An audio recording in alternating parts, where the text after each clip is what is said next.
ఆకాశవాణి ప్రాంతీయ వార్తలు చదువుతున్నది కోండ్రు భరత్ రత్నాకర్.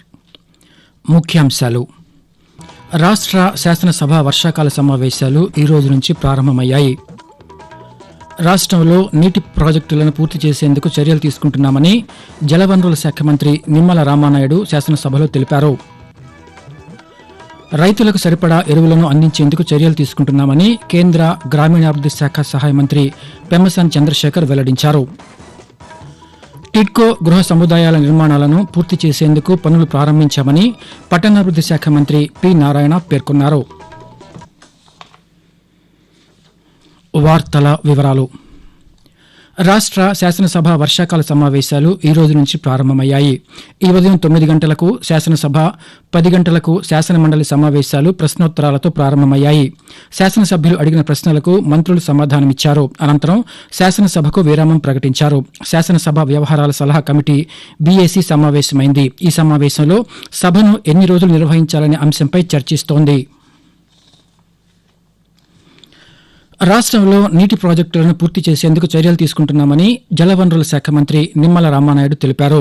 శాసనసభ సమావేశాల్లో భాగంగా శాసనసభ్యులు అడిగిన ప్రశ్నకు మంత్రి సమాధానమిచ్చారు.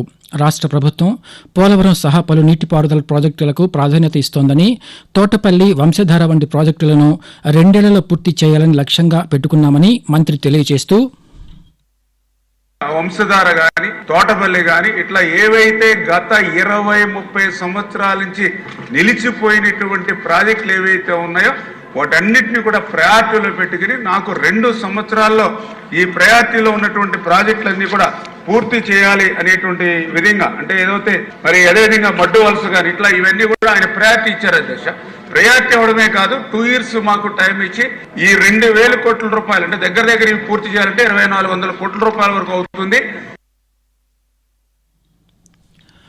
రైతులకు సరిపడా ఎరువులను అందించేందుకు చర్యలు తీసుకుంటున్నామని కేంద్ర గ్రామీణాభివృద్ధి శాఖ సహాయ మంత్రి పెమ్మసాని చంద్రశేఖర్ తెలిపారు. గుంటూరు జిల్లా కలెక్టర్ కార్యాలయంలో జిల్లాలో యూరియా కొరత, భూసార పరీక్షలు, ఈ క్రాప్ నమోదు వంటి అంశాలపై వ్యవసాయ శాఖ అధికారులతో ఆయన నిన్న సమీక్ష సమావేశం నిర్వహించారు. ఈ సందర్భంగా కేంద్ర మంత్రి మాట్లాడుతూ, అవసరమైంది 24,000 అయితే 26,000 ఇచ్చాం మనం. ఇవి కాకుండా కూడా ఇంకా అడిషనల్ సప్లై ఉంది, ఈ రోజున వస్తా ఉంది. 2-3 సార్లు వర్షాలు పడటం వల్ల యూరియా వెళ్లి కొట్టుకుపోవటం వల్ల రైతులు అడిషనల్ గా కొనుగోలు చేయటం, 2 సీజన్లకి ఖరీఫ్, రబీకి సంబంధించినటువంటి యూరియాని మొత్తంగా ముందుగానే కొనుగోలు చేసి పెట్టుకోవటం వల్ల ఇది వచ్చింది. మీరు ఎక్కువ అన్నెసరీగా స్టోర్ చేసుకోవద్దు. రాష్ట్రంలో ప్రతి నెల 1వ తేదీన లబ్దిదారులకు పింఛన్లు పంపిణీ చేస్తున్నామని గ్రామీణ పేదరిక నిర్మూలన శాఖ మంత్రి కొండపల్లి శ్రీనివాస్ పేర్కొన్నారు.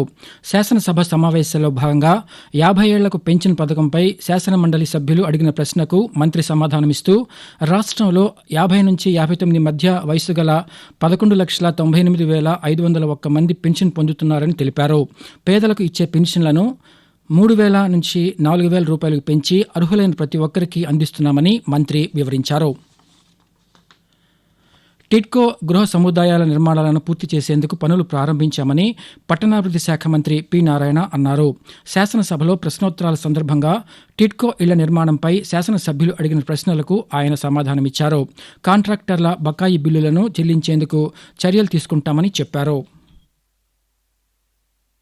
మొత్తం 163 ప్లేసులు యాక్చువల్ గా ఈ టిడ్కో హౌస్ జరుగుతున్నాయి అధ్యక్ష. 112 ప్లేసులు ఇప్పుడు పూర్తి చేయాల్సింది ఉంది అధ్యక్ష.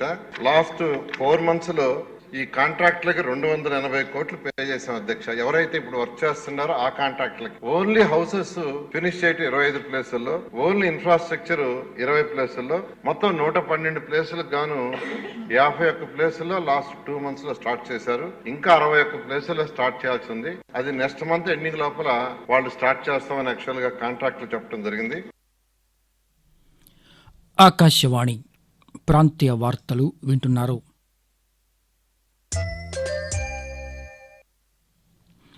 బాపట్ల జిల్లా సూర్యలంక బీచ్లో ఈ నెల 26 నుంచి 28వ తేదీ వరకు 3 రోజుల పాటు బీచ్ ఫెస్టివల్ను నిర్వహించేందుకు ఏర్పాట్లు చేయాలని మంత్రుల బృందం అధికారులను ఆదేశించింది. సూర్యలంక బీచ్ ఫెస్టివల్ నిర్వహణ ఏర్పాట్లపై అమరావతిలోని రాష్ట్ర సచివాలయంలో రాష్ట్ర మంత్రులు కొలుసు పార్థసారథి, కొల్లు రవీంద్ర, అనగాని సత్యప్రసాద్, గొట్టిపాటి రవికుమార్లతో ఏర్పాటైన మంత్రుల బృందం నిన్న అధికారులతో సమావేశమైంది. ఈ సందర్భంగా వారు మాట్లాడుతూ ఈ ఫెస్టివల్ నిర్వహణ ద్వారా సూర్యలంక బీచ్కు ప్రపంచ స్థాయి పర్యాటక కేంద్రంగా గుర్తింపు వచ్చేలా ఏర్పాట్లను చేయాలని ఆదేశించారు. సందర్శకులకు ఆహ్లాదం కలిగించేలా క్రీడా సదుపాయాలు, మౌలిక వసతులు కల్పించాలని సూచించారు. ప్రజాసేవ, సుపరిపాలనకు ప్రాధాన్యమిస్తూ ప్రధానమంత్రి నరేంద్ర మోదీ నేతృత్వంలోని ఎన్డీఏ ప్రభుత్వం భారత్ను అభివృద్ధి చెందిన దేశంగా మార్చేందుకు కృషి చేస్తోంది. సేవా పర్వ్ పేరుతో ఆకాశవాణి విజయవాడ ప్రాంతీయ వార్తా విభాగం ప్రత్యేక కథనాలను అందిస్తోంది. కేంద్ర ప్రభుత్వం దేశ వ్యవసాయ రంగాన్ని స్వయం సమృద్ధిగా, ఆత్మనిర్భర్గా ఎలా మార్చిందో ఇప్పుడు తెలుసుకుందాం. భారతదేశ ఆర్థిక వ్యవస్థకు వ్యవసాయం వెన్నెముక లాంటిది. లక్షలాది కుటుంబాలు వ్యవసాయాన్ని ఉపాధిగా చేసుకుని జీవనం సాగిస్తున్నాయి. ప్రధానమంత్రి నరేంద్ర మోదీ నేతృత్వంలోని ప్రభుత్వం రైతులకు స్వావలంబన కల్పించేందుకు గత 11 సంవత్సరాలలో వ్యవసాయ బడ్జెట్ను దాదాపు 22,000 కోట్ల రూపాయల నుండి 137,000 కోట్ల రూపాయలకు పెంచింది. ప్రధానమంత్రి ఇటీవల ఎర్రకోటపై నుండి జాతినుద్దేశించి చేసిన ప్రసంగంలో రైతులే తమ ప్రభుత్వ తొలి ప్రాధాన్యత అని, వారి ప్రయోజనాలపై ఎటువంటి రాజీ పడదని పునరుద్ఘాటించారు. भारत अपने किसानों, अपने पशुपालकों, अपने मछुआरों के संबंध में कभी भी कोई समझौता नहीं स्वीकार करेगा. రైతుల ప్రయోజనాల కోసం గత 11 సంవత్సరాలలో ఖరీఫ్ పంటలకు కనీస మద్దతు ధరలను ప్రభుత్వం గణనీయంగా 81% నుండి 226% పెంచింది. రైతులకు ఆర్థిక భద్రత కల్పించడానికి ప్రధానమంత్రి కిసాన్ సమ్మాన్ నిధిని ప్రారంభించింది. ఈ పథకం కింద గత 6 సంవత్సరాల్లో 3,90,000 కోట్ల రూపాయలకు పైగా నగదుని రైతుల ఖాతాల్లోకి నేరుగా జమ చేసింది. ప్రధానమంత్రి ఫసల్ బీమా యోజన, ప్రధానమంత్రి కృషి సంచాయ్ యోజన, వ్యవసాయ మౌలిక సదుపాయాల నిధి, ప్రధానమంత్రి కిసాన్ సమృద్ధి కేంద్రాలు, జాతీయ వ్యవసాయ మార్కెట్, ఈనామ్ వంటి పథకాలను రైతుల కోసం కేంద్ర ప్రభుత్వం అమలు చేస్తోంది. వస్తు సేవల పన్ను జీఎస్టీపై కేంద్ర ప్రభుత్వం చేపట్టిన మార్పులను పలువురు స్వాగతిస్తున్నారు. జీఎస్టీ తగ్గింపు ద్వారా నిత్యావసర వస్తువులు ప్రజలకు అందుబాటులోకి వస్తాయని పార్వతీపురం మన్యం జిల్లాకు చెందిన స్థానికుడు దేవిప్రసాద్ ఆకాశవాణికి తెలియజేస్తూ, 56వ జీఎస్టీ కౌన్సిల్ సమావేశంలో దినసరి అవసరాల వస్తువులైనటువంటి సబ్బులు, షాంపులు, టూత్పేస్ట్లు మొదలగున వస్తువులపైన పన్నులు 5% తగ్గించారు. దీనివల్ల సామాన్య ప్రజలకు నిత్యావసర వస్తువుల ధరలు అందుబాటులోకి రానున్నాయి. అలాగే రైతులు వినియోగించే డ్రోన్లు, ట్రాక్టర్లు, వ్యవసాయ యాంత్రిక పరికరాలపై కూడా పన్ను తగ్గించడం సంతోషంగా ఉంది. వాతావరణం. తూర్పు విదర్భ, తెలంగాణ, దక్షిణ కోస్తాంధ్రప్రదేశ్ మీదుగా ఉపరితల ద్రోణి కొనసాగుతోందని అమరావతిలోని వాతావరణ కేంద్రం తెలిపింది. దీని ప్రభావంతో ఆంధ్రప్రదేశ్లో ఈరోజు, రేపు తేలికపాటి నుంచి మోస్తరు వర్షాలు కురిసే అవకాశం ఉందని వాతావరణ శాఖ పేర్కొంది. ప్రధానమంత్రి నరేంద్ర మోదీ తన మనసులోని భావాలను ఆకాశవాణి ద్వారా దేశ ప్రజలతో పంచుకునే మన్ కీ బాత్ మనసులోని మాట కార్యక్రమం 126వ సంచిక ఈ నెల 28వ తేదీ ఆదివారం ప్రసారమవుతుంది. మన్ కీ బాత్ కార్యక్రమానికి ప్రజలు తమ సూచనలు, సలహాలు అందించాలని ప్రధానమంత్రి కోరారు. ప్రజలు తమ స్వర సందేశాలను 18001178000 నెంబర్కు ఈ నెల 26వ తేదీ సాయంకాలం వరకు పంపవచ్చు. ప్రాంతీయ వార్తలు ముగించే ముందు ముఖ్యాంశాలు మరోసారి. రాష్ట్ర శాసనసభ వర్షాకాల సమావేశాలు ఈ రోజు నుంచి ప్రారంభమయ్యాయి.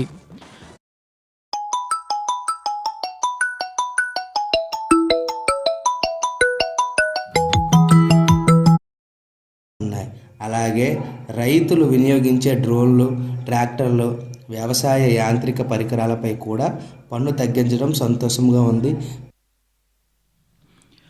వాతావరణం. తూర్పు విదర్భ, తెలంగాణ, దక్షిణ కోస్తాంధ్రప్రదేశ్ మీదుగా ఉపరితల ద్రోణి కొనసాగుతోందని అమరావతిలోని వాతావరణ కేంద్రం తెలిపింది. దీని ప్రభావంతో ఆంధ్రప్రదేశ్లో ఈరోజు, రేపు తేలికపాటి నుంచి మోస్తరు వర్షాలు కురిసే అవకాశం ఉందని వాతావరణ శాఖ పేర్కొంది.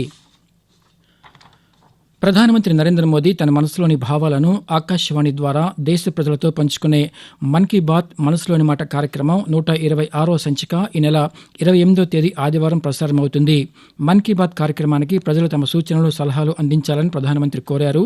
ప్రజలు తమ స్వర సందేశాలను 180011780 నెంబర్కు ఈ నెల 26వ తేదీ సాయంకాలం వరకు పంపవచ్చు.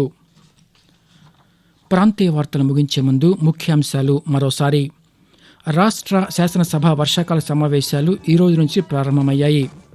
రాష్ట్రంలో నీటి ప్రాజెక్టులను పూర్తి చేసేందుకు చర్యలు తీసుకుంటున్నామని జలవనరుల శాఖ మంత్రి నిమ్మల రామానాయుడు శాసనసభలో తెలిపారు. రైతులకు సరిపడా ఎరువులను అందించేందుకు చర్యలు తీసుకుంటున్నామని కేంద్ర గ్రామీణాభివృద్ధి శాఖ సహాయ మంత్రి పెమ్మసాని చంద్రశేఖర్ వెల్లడించారు. టిడ్కో గృహ సముదాయాల నిర్మాణాలను పూర్తి చేసేందుకు పనులు ప్రారంభించామని పట్టణాభివృద్ధి శాఖ మంత్రి పి నారాయణ పేర్కొన్నారు. ఆకాశవాణి ప్రాంతీయ వార్తలు ఇంతటితో సమాప్తం. తిరిగి సాయంత్రం 6:10 విశాఖపట్నం కేంద్రం నుంచి ప్రాంతీయ వార్తలు వింటారు.